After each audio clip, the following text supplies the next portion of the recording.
Fakkaatti hin jire biinaaf duwwaadha. Bishaan keessa akka goore lubbuun koo na yaaddessa. Yeroo maqaa kee jedhu onneen koo ni bohaara. Ani sin jiraachuun karaan koo naaf ta'a. Kanaaf na dhiisi halkan dheeraa kana. Yoo fagannillee garaan si waama. Ani siif qofaa koo kee ta'ee hafee. Kana booda hundi si irratti na'a. Si malee, si malee ani hin hafu. Si malee, si malee jaalala koo ati. Si malee, si malee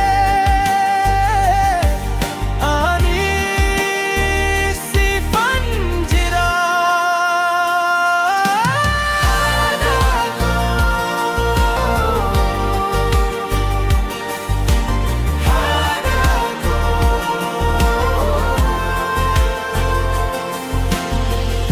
Imala irraa deebi'u si argachuun kiyya.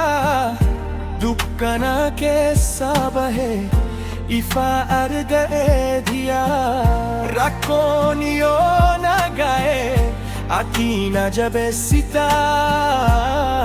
Fageenyi nu gidduu jaalala hin qabsitu.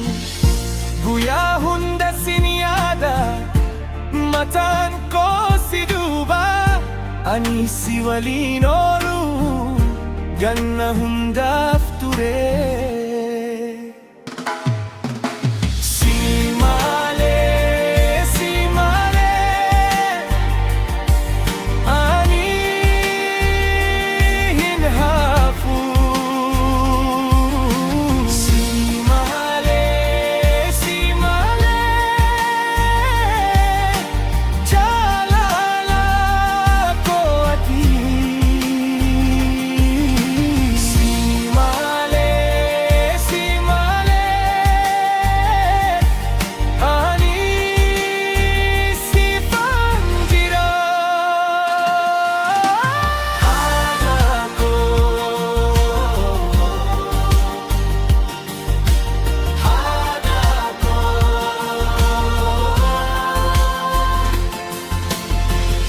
Yoo barii dheerates anaaf taate barii. Yoo roobni hammaate ati na gungumsi. Ani si hin dhiisu yeroo hundaa sin dura. Garaan koo si barbaada akka muka bishaanii. Si malee, si malee ani hin hafu. Si malee, si malee jaalala koo ati.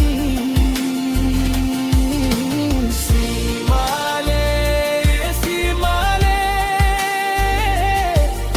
ani siifan jira. Si malee, si malee jaalalli ni guddaata. Haadha koo, haadha koo. Si malee nan hafu hin qabu.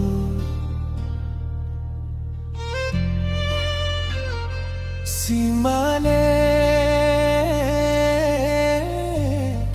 jaalalli koo ati.